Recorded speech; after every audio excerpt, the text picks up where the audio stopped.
What's up, y'all? Welcome back to my channel. Today is November 4th, 2022. Today, Jaxxson would have been 8 years old. So, for y'all who don't know, Jaxxson is my firstborn. I had him at Methodist Hospital in Dallas, Texas. And he passed away at birth. So I just want to give y'all a little story time about all of that because today is his birthday. So let's take a moment of silence to say happy heavenly birthday, Jaxxson Marley. So a moment of silence.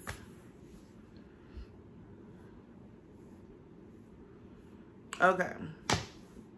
Y'all, my hair is so wild. But so in 2014, I got pregnant with my firstborn, and everything was going good in the pregnancy. And I went to the doctor on November 3rd. I had a checkup, everything was good. And then that was around 10 a.m. So then that night, I went to bed early, but I woke up in the middle of the night. Not in the middle of the night. It was probably about 10 p.m. or 11. Around that time. It was that night, November 3rd night. And I went to the restroom and my water broke. But I didn't know that my water broke. I thought it was just like a massive pee. That's what I called it. And that's what I told everybody. So I was just like, oh my God. Now, mind you, it was gushing out. But I didn't think nothing of it because, like, this was my first time being pregnant. I don't know when your water break, what it's supposed to feel like. And I'm only 21 weeks. So I know your water not supposed to break at 21 weeks. So I'm not thinking nothing of it. But then when I got up and I wiped myself, I saw blood.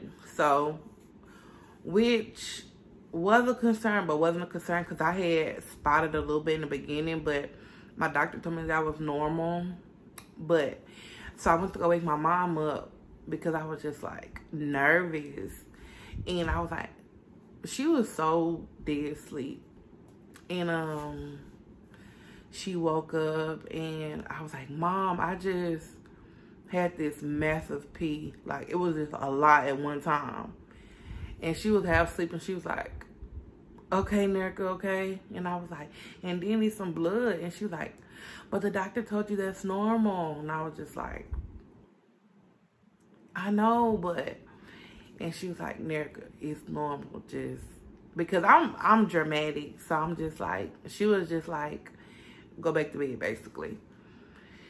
And I had to go to work the next day too, so because I was like 23, I think.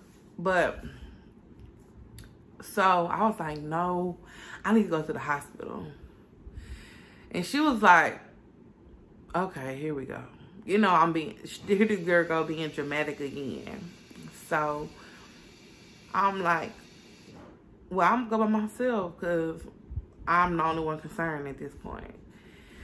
So I went to the hospital by myself, and then they told me that when I got there, they examined me, and they told me that I was in labor and his foot was out. So they was calling the doctor because I was about to get ready to have him.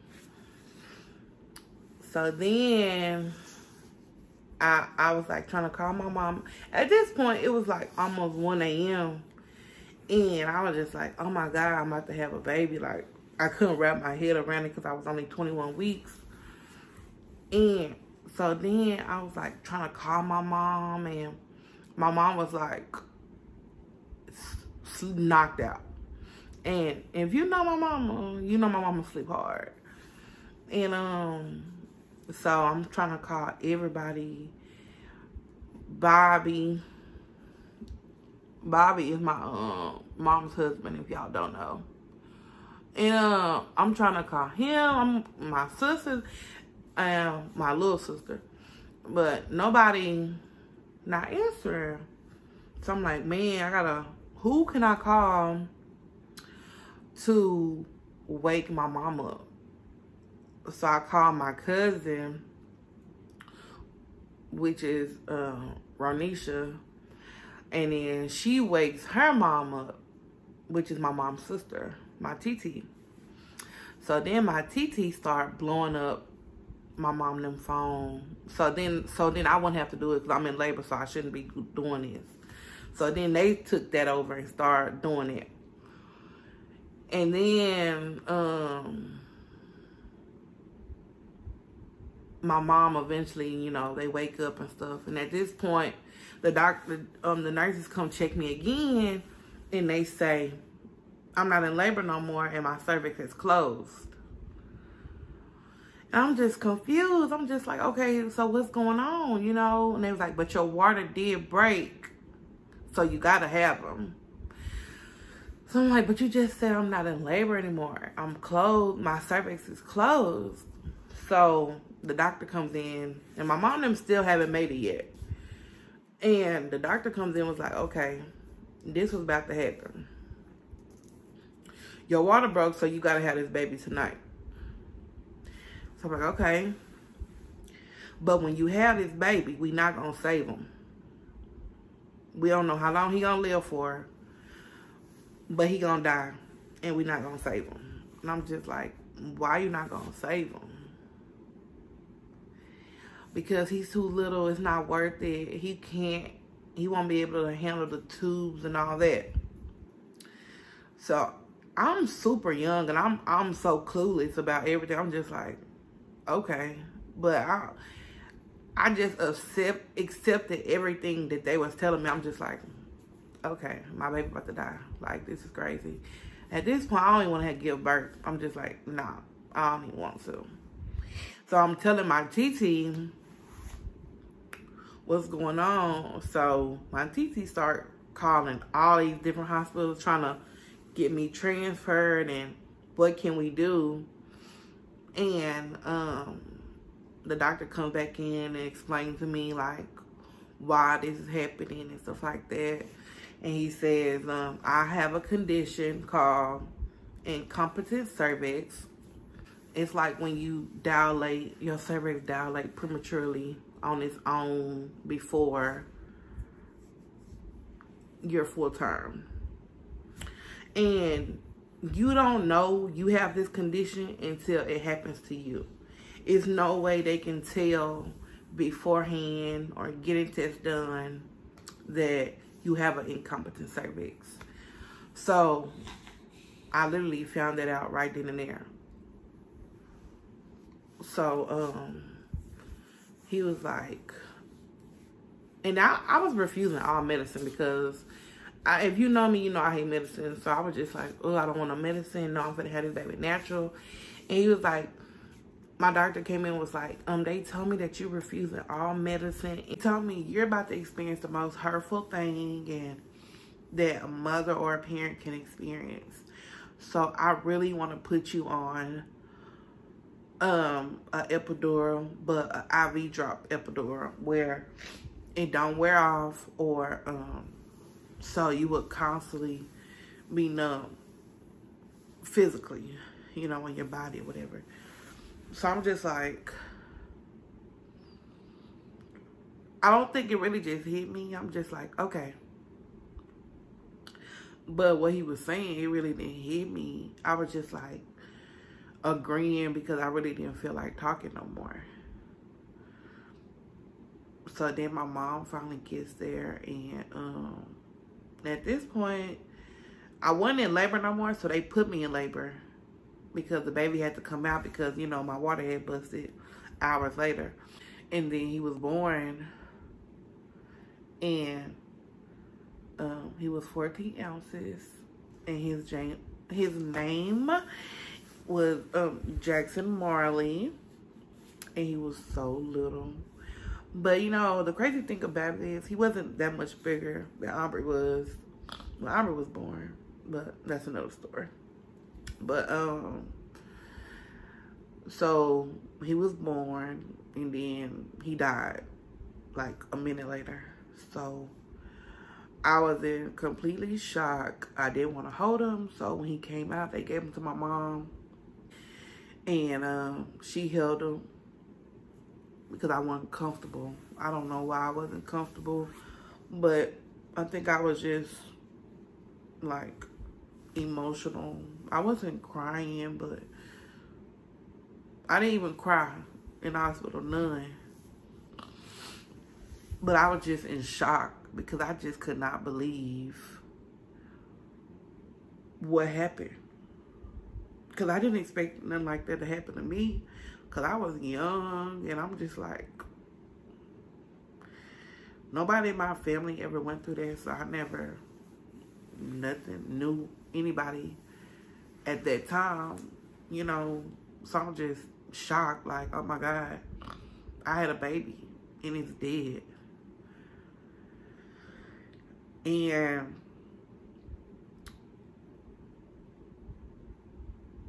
I don't know, I'm just thinking about it, and I think about, I try to, like, get in those feelings and sit in them, and it's just so crazy. My dad came up there too, he held them. My sister was up there, my little sister Rose. I was just still so shocked because why is my baby dead? And why you didn't save him? Like, put him in the incubator and stuff like that. Put tubes down his throat to breathe for him. Like, why you didn't do none of that? So I went from shock to pissed real fast. Real hateful. Like, it had took over real fast because when I went into blame, I was blaming the hospital. So, one of my pastors from our church, Reverend McDowell, had reached out to us because I think my sister had asked for prayer at church for me. So he was a youth pastor at the time, and he reached out to my family, and we had a good relationship with him. And he owned a funeral home, so he came when the baby was released. He came. Wait a minute, because I gotta tell y'all, some of my friends came to the hospital to see the baby, and they moved me up to the maternity ward so I could hear all these babies crying. And they had my baby, and they said they would bring him to the room whenever I wanted to see him. But he wasn't in, like, the nursery. I had to call down to, like, people be dead. And I did. And, like, my friends came to see me, and I was like, y'all want to see my baby? And they was like, I don't know, they was nervous, but then they was like, yeah. And I loved it because I don't care. That's still my baby. So I called down there, can y'all bring my baby? And you would have sworn his baby was alive. Because they had brought him in there in the little baby thing, but they just had his face covered up. They had, like, blankets on top of him. So, people couldn't see it. But he was dead. When it was time for me to get discharged. Okay, my youth pastor came and got the body, the baby, and so they can, do the arrangements. So I was in a hospital still when that happened. So some of my family had came, like my aunties and stuff, and we was talking about, like, what I want to do. Do I want to have a funeral, or... So I said I just wanted to have, like, just a small, intimate gathering at the park or somewhere, like, to release balloons. And I wanted the pastor to speak over him, who was doing the arrangements for the funeral, and I wanted him cremated. I didn't want him buried because I feel like he's not even supposed to be dead.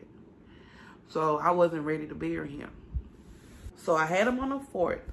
And then on the 8th, we had a balloon release for him at the park.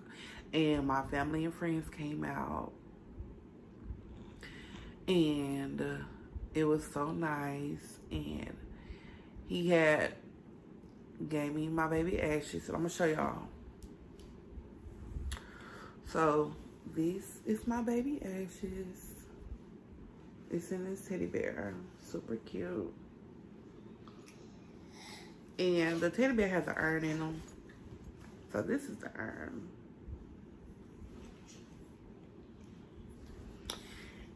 So yeah, this was so nice of my pastor. He got the teddy bear for me. I will put pictures in of him. So if you have if you sensitive about that type of stuff, exit now. These are his footprints. This was his ring. I think his whole wrist could fit in here.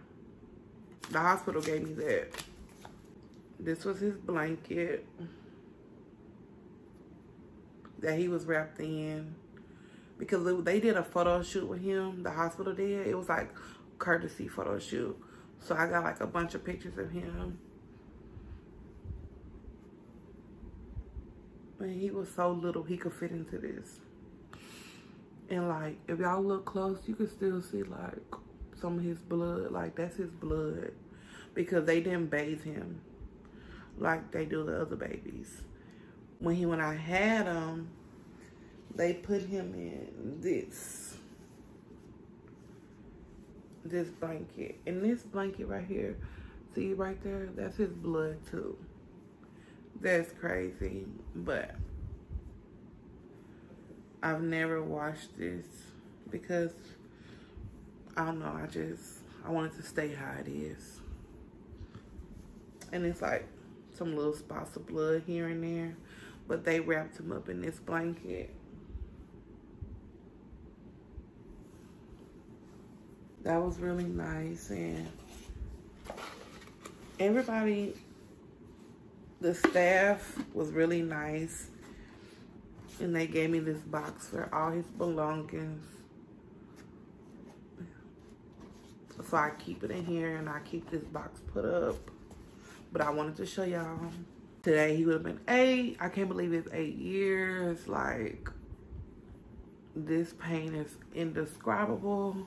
I wouldn't wish it on my worst enemy because it's not something that anybody should feel to lose a child. And I've gotten better with dealing with it because it don't go away. You just cope with it. I often wonder how things would be. I would have 3 boys. Like, oh my gosh. Would I even have 3 boys? Yes, I would have 3 boys. What they would be doing, like a 8, 7, and a 1-year-old. Like, oh my goodness. That is crazy. And why I keep having these boys. Thank y'all for watching. Stay tuned.